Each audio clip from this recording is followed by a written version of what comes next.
Hey, it's Clay, and this will be a video chart on ticker symbol OTLK. We will take a look at the 30-minute time frame.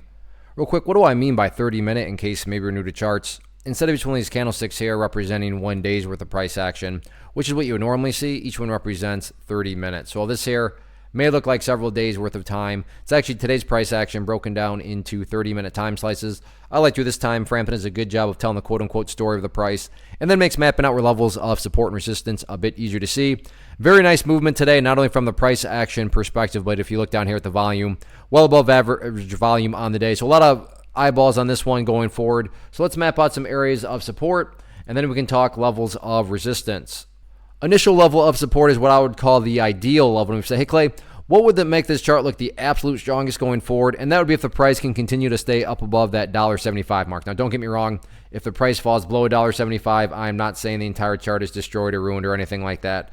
But as far as, just kind of what would make the chart look the best, definitely if the price can somehow manage to stay above there, that would be a huge sign of power.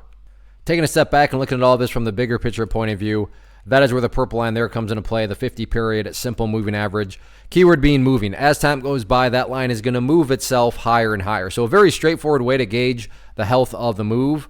This right here being defined as quote-unquote the move. Just watch that purple line. As long as the price stays above that line, as the line itself moves higher and higher, then the bulls are in full health, the bulls are in full control. However you must visualize that, that is what is being represented. Again, yeah, staying above $1.75 would be great, but from the grand scheme of it all, as long as the price is above that purple line, the bulls 100% own the chart. What about levels of resistance?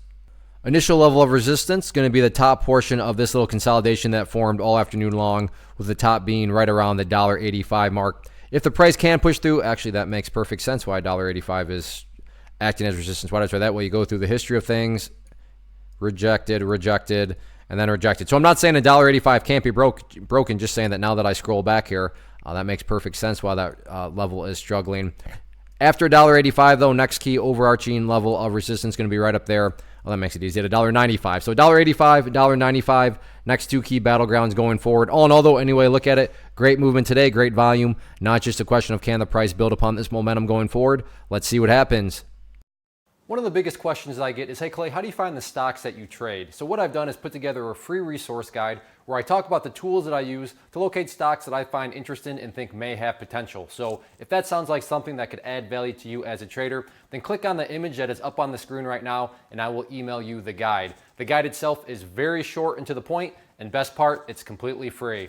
Thanks for watching the video. Let me know if you have any questions.